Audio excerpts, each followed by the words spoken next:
Tomorrow, 6 months after Ukraine's president was driven from office, voters there will choose a new one. The interim government hopes to prevent pro-Russian militants from tearing Ukraine apart.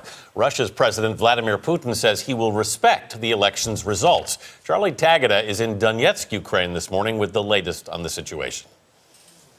It's a confusing picture here in Donetsk. Some election officials say that voting will take place. Others say it's going to be far too dangerous in certain areas. Nobody's exactly sure where to vote or which polling stations will be open. And in some of the most troubled areas that we've seen, it's simply out of the question.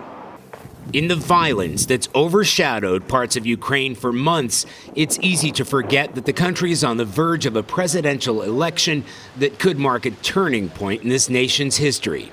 In more stable places like the capital Kiev in western Ukraine, they're hoping and praying for a peaceful election and a high voter turnout.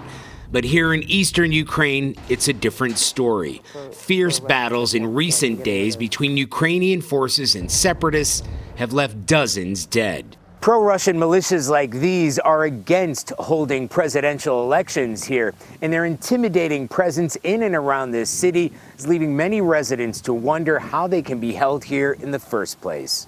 The separatists say they're determined to disrupt the elections, and Ukrainian officials have already admitted voting will be impossible in the most trouble-hit areas.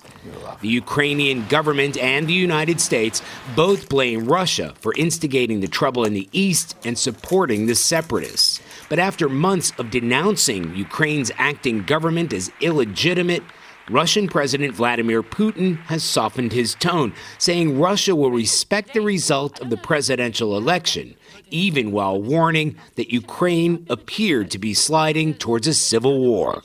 Ukrainian officials say they're going to suspend military operations against separatists during Election Day. That's not likely to be a two-way street, and considering some of the violence that we've seen over the past couple of days, a lot of people here are worried about what tomorrow may bring.